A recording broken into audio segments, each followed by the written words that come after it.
charter school in Dorchester, and both have been there since K1. They are above average students who work hard and volunteer at church. Kayla plays basketball for NHCS and discovered a love of international travel because she went to Costa Rica with NHCS this past summer. She wants to be a lawyer.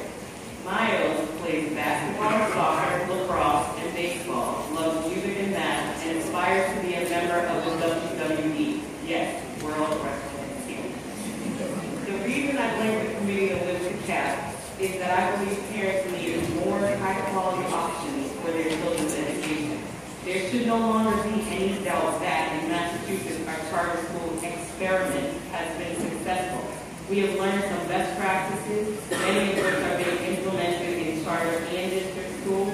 And if the cap is lifted, charter can do even more for the families of our Commonwealth, particularly in low-performing school districts.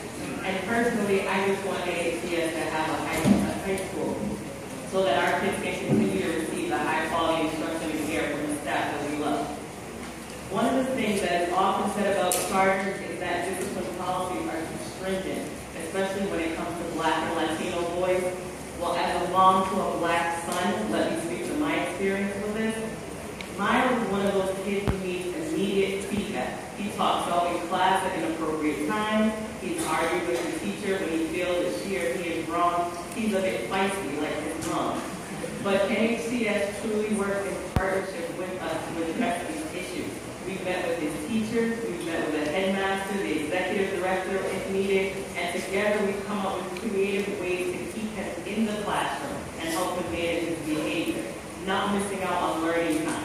He's never been suspended, and he's not made to feel like he's a problem. He's told how much he's valued, how much his contributions are appreciated, and just maybe not always when he wants to give them.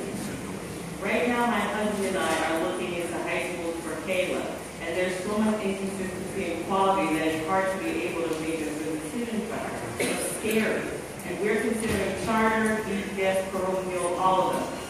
There are a few good options in each niche, but not enough, nor are there enough seats at these good schools to go around. But I believe that in addition to lifting the cap on charter schools, this committee has the power to raise the capacity and the quality of all types of schools, not sacrificing any one to any other. And that's why we're very big and button, because we want you to think about all of the types of schools that we have in the Commonwealth. We need to stop being divisive for the sake of our children. Yes. No school is perfect, but every school should be great, and it is our obligation